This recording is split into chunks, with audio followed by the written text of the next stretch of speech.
ಸಾಹಸ ಸಿಂಹ ವಿಷ್ಣು ಸ್ಮಾರಕವನ್ನ ನೆಲಸಮ ಮಾಡಿರುವಂತಹ ವಿಚಾರಕ್ಕೆ ಸಂಬಂಧಪಟ್ಟಂತೆ ಹಿರಿಯ ಕಲಾವಿದ ರಂಗಾಯಣ ರಘು ತಮ್ಮ ಆಕ್ರೋಶವನ್ನ ಹೊರಗಾಕಿದ್ದಾರೆ.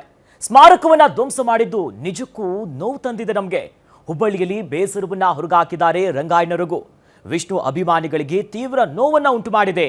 ಜೊತೆಯಲ್ಲಿ ಅನಿರುದ್ಧ ಭಾರತಿಯವರು ಕೂಡ ಸಾಕಷ್ಟು ಹೋರಾಟ ಮಾಡಿದ್ದಾರೆ. ಕೋರ್ಟಿನ ತೀರ್ಮಾನಕ್ಕೆ ಎಲ್ಲರೂ ಕೂಡ ತಲೆ ಬಾಗಲೇಬೇಕು.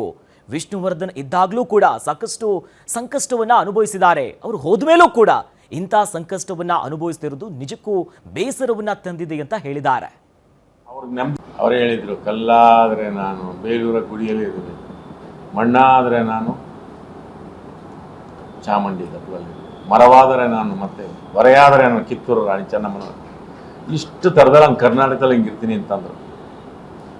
ಅವ್ರ ರೀತಿ ಜಾಸ್ತಿ ಕಳೆದಿರೋದು, ಅವ್ರನ್ನ ನೋಡಿರೋದು, ಅವ್ರು ನೋಡ್ಕೊಂಡಿರೋದು ಭಾರತಿ ಮೇಡಮ್ಮು ಮತ್ತು ಅವ್ರ ಅಳಿಯ ಅನಿರುದ್ಧ. ಹೌದಾ? ಅಲ್ಲ, ನೀವು ಹೇಳಿ, ಹೌದು ತಾನೆ? ಇವಾಗ ಅವ್ರಿಗೆ ಮೊದಲೇ ಅವ್ರು ಇದ್ದಾಗೂ ನೆಮ್ಮದಿ ಇಲ್ಲ, ಹೋದಾಗೂ ನೆಮ್ಮದಿ ಇಲ್ಲ. ಮತ್ತೆ ಅವ್ರಿಗೆ ಅವ್ರಿಗೆ ನೆಮ್ಮದಿ ಆಗಿರೋಂಥ ಕೆಲಸ ಬೇಕಾ? ಇಲ್ಲ ತಾನೆ. ಅದೇನೋ ಲಿಟಿಗೇಷನ್ ಇದೆ, ಪ್ರಾಬ್ಲಮ್ ಇದೆ. ಅದು ನೋಡಿ ಮೈಸೂರು 6 ಎಕರೆ ಸರ್ಕಾರದಿಂದ ತಗೊಂಡು ಅಲ್ಲಿ ಮಾಡಿದ್ದಾರೆ. ಎಲ್ಲರ ಮನೇಲೂ ಇದ್ದಾರೆ ವಿಷ್ಣು ಸಾವು, ಯಾರ ಹತ್ರ ಇಲ್ಲ. ಈಗ ಲಿಟಿಗೇಷನ್ ಮತ್ತೆ ಅಲ್ಲಿ ಮಾಡಿ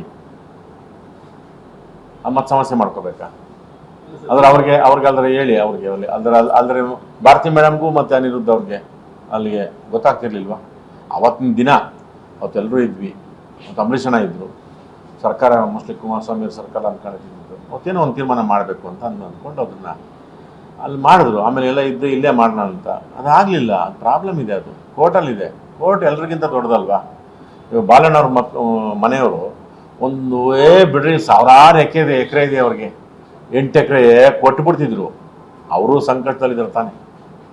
ಯಾರಿಗೆ ಹೇಳೋದು? ಅದಕ್ಕೆ ಅವರು ಕೋರ್ಟ್ನ ಮೊರೆ ಹೋಗಿದ್ದಾರಪ್ಪ, ನಮ್ಗೇನೋ ಬೇಕು ಅಂತ. ಯಾರಿಗೆ ಸರಿ ಹೇಳೋದು, ಯಾರು ತಪ್ಪು ಅಂತ ಹೇಳೋದು? ಈಗ ಅದಕ್ಕೆ ಅದೆಲ್ಲ ನೋಡಿ ಭಾರತಿ ಮೇಡಮ್ಮು ಅನಿರೋದು ಡಿಸ್ಕಸ್ ಮಾಡಿ ಮೈಸೂರಲ್ಲಿ ಮಾಡಿದ್ದಾರೆ. ಅಲ್ಲಿ ಬೇರೆ ಬೇರೆ ಉದ್ದೇಶಗಳು ಅಲ್ಲಿ ಬರೀ ಸ್ಮಾರಕದ ಜೊತೆಗೆ ಬೇರೆ ಏನೋ ಮಾಡಬೇಕು ಅಂತಿದ್ದಾರೆ.